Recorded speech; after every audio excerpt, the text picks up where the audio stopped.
선물은 또 그 선물을 주는 사람들의 어떤 인격 같은 것들이 깃들어 있다고 볼 수가 있습니다. 우리가 흔히 페르소나라고 부르는 것이 이제 그것이겠는데요. 물건을 받았을 때 선물로 받은 물건을 보면서 그것을 준 사람을 떠올리게 되죠. 그리고 그것을 떠올린다는 것은 그 사람에게 뭔가 갚아야 할 의무를 떠올리게 되는 것이기도 하고, 그 의무감으로 인해서 뭔가를 갚는 일에 나서게 되는 것을 의미하게 되기도 하겠죠. 그러니까 선물에는 일정한 페르소나가 깃들어 있다고 생각을 하고, 그 선물이 상기시키는 그것을 준 사람의 어떤 그 모습이라고 하는 것이 나로 하여금 갚지 않을 수 없는 행동에 나서게 만드는 것이라고 볼 수 있겠습니다. 그러한 페르소나가 깃들어 있는 것들을 마오리족은 파우라고 부른다고 생각할 수 있겠습니다. 그러나 그것이 원시 부족 사회의 일만이 아니라는 점은, 우리도 선물을 받았을 때 그 준 사람들의 인격이나 사회적 실체를 떠올리면서 뭔가 내가 갚아야 될 의무를 느끼는 우리들의 모습을 통해서도 그것이 마오리의 원시 부족 사회만이 아니라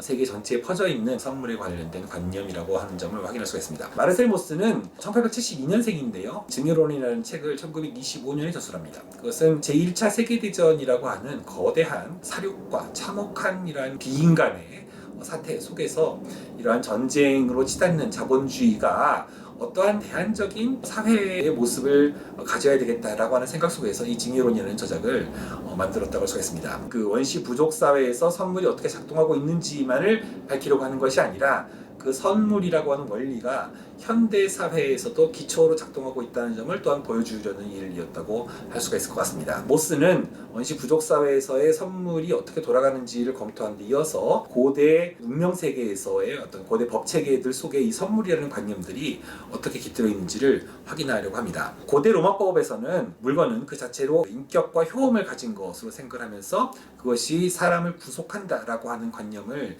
그 로마법 체계 안에 각인했다라는 점들을 모스는 밝혀내고 있습니다. 물건을 인도하고 또 인수하는 행위는 사실은 거기에 관련되어 있는 인격적인 효험으로 인해서 어떤 의무를 발생시키고 그것이 인간에게 구속을 행사한다라고 하는 것이 법적인 의무로서 사회관계를 만들어가는 기초에 존재한다고 생각할 수가 있겠죠. 고대 힌두법에서는 물건을 주면은 그 물건에 대해서 내가 돌려받는, 보상을 받는, 보답을 받는 일이 이승에서도 일어나지만은 저승에서도 일어난다고 생각을 합니다. 이승에서 물건을 주는 일은 이승에서의 어떠한 보답을 받는 일이 될 뿐만 아니라 저승에서도 더 늘어난 물건을 받는 일이 되기 때문에 이승에서 인간으로 살아간다는 것이 무언가를 남들에게 주는 일이기도 하다라고 하는 이러한 관념들을 새기게 되었다고 할 수 있겠죠. 게르만법에서도 모든 계약적인 관계는 담보를 필요하는 것으로 생각하는 이러한 관념이 새겨져 있습니다. 그 담보는 주는 사람의 인격이 깃들인 어떤 물건으로서 계약이 성실하게 수행될 것이라는 점을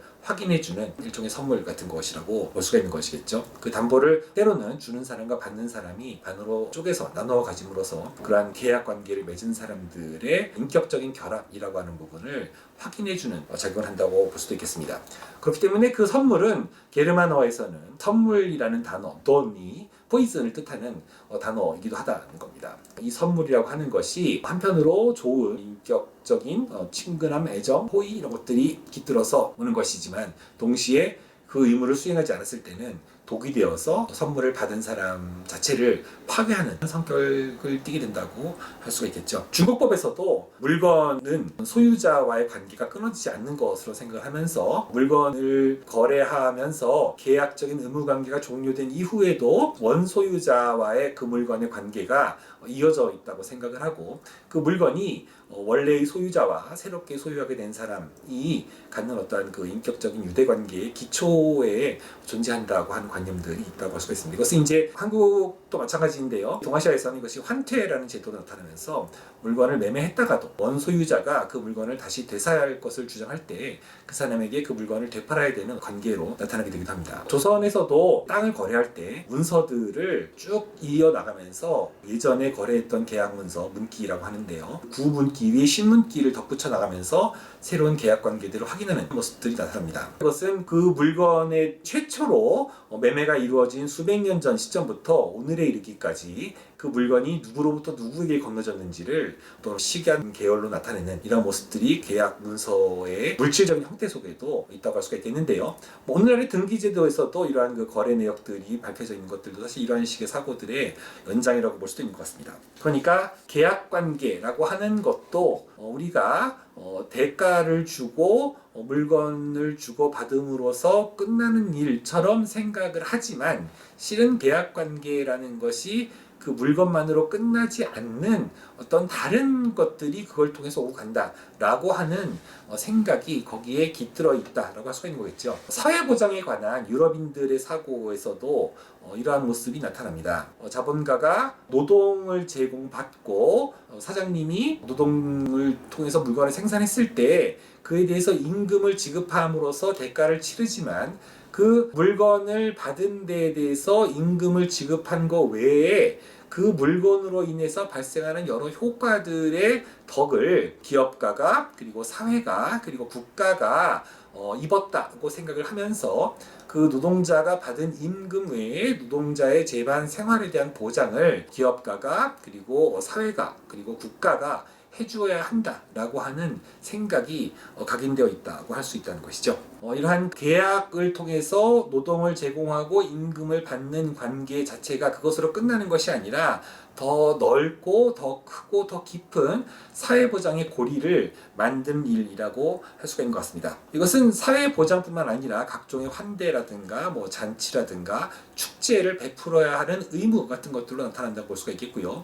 오늘날에도 역시 마찬가지로 지역사회가 또 국가가 기업이 이러한 일들을 맡아서 하는 모습들을 볼 수가 있죠. 다시 한번 생각해 보겠습니다.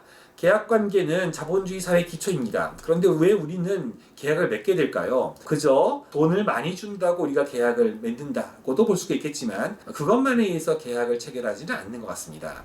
계약을 맺으면서 무언가를 제공하고 거기에 대해서 대가를 받고 하는 그 일을 통해서 우리는 어떤 종류의 사회관계를 창설하고 또 그 사회관계를 유지하고 또 그것에 의해서 사회관계가 파괴될 경우에는 계약을 단절시키기도 하죠. 모스는 이러한 계약관계의 기반에도 사실은 선물이라고 하는 사회의 반석이 놓여 있다라고 하는 생각을 제시하고 그것이 원시 부족 사회에도 또 고전 고대 국가 사회에도 중세 국가에는 물론 현대 사회에도 그것이 사회관계의 반석이 된다는 점을 밝히려고 이 저작을 썼다고 할 수가 있는 것 같습니다. 이것이 우리가 살아가고 있는 것이 사회라면 그 사회에서 살아간다는 것은 배품을 주는 일이고 약이자 도구로서 무언가를 주어야 되는 관계 속에 있는 일이고 그것이 바로 주어야 되는 의무, 받아야 되는 의무, 그리고 갚아야 되는 의무를 우리에게 부과하는 일일 것 같습니다. 그러한 약이자 도구로서의 선물이